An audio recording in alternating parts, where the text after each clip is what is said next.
Here are some concepts that I learned the hard way. One of the things that's going to happen after you sell an agency is that your accounting is going to be converted to accrual-based accounting. In the insurance world, what this might mean, if I have an event that people pay money for in the future, I'm not going to be able to book that revenue or the expenses associated with that event until it actually happens. Whereas in cash accounting, if I collect the money and I pay an expense, I'm still going ahead and accounting for it now. That changes some of your details relative to your compound annual growth rate. Another important factor is understanding the terms differences. So when you're looking at accounting, you might want to ask them, how do they define things like net income, net operating earnings, operating earnings? You may have one definition and they may have a completely different definition of these terms. Understanding new terms is important. Get them to give you a glossary or definitions of accounting terms. What is net revenue as far as you're concerned? Because you may have a goal that is tied to a term that you understand to mean one thing and they understand it to mean another thing. Another thing to consider is that when you're dealing with a platform company, I consider it a business built from the top down, whereas you're likely a business built from the bottom up. A business built from the top down kind of becomes siloed because they're bringing on people who are very important in HR, people who are very important in accounting, people who are very important in legal, and sometimes you're having to communicate with these people and they believe that their silo is the most important silo. One thing that's important is to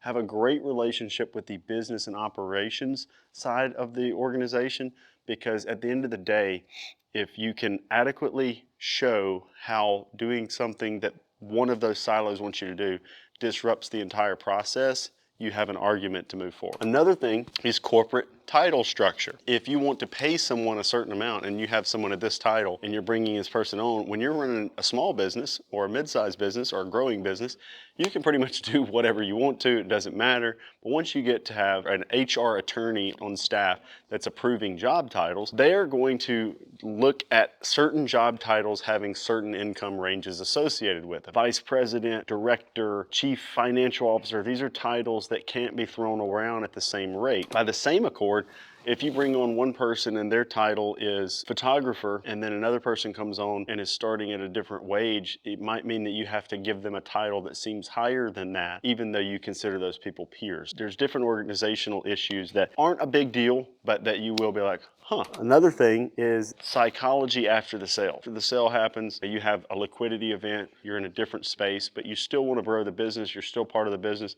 and you're going to have these things that happen where you get pushback from the organization and you have to deal with that. And for me, for instance, there was this one time I responded to an email with, I quit. I was being overly dramatic. I had not actually quit, but they were just really annoying me with the concepts that I don't think are that big of a deal. Most of these things, if you chose the right partner, are completely navigable.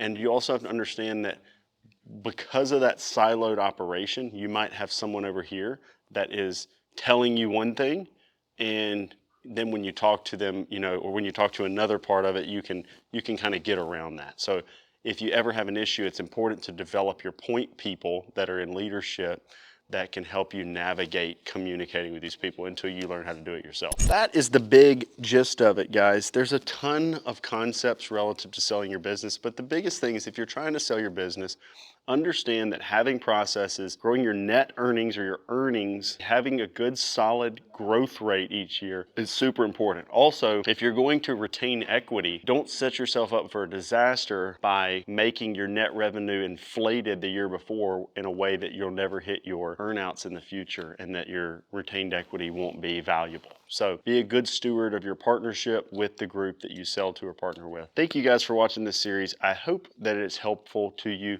Drop comments below if you're on YouTube and let us know what other questions we could answer relative to selling your book of business or an insurance agency.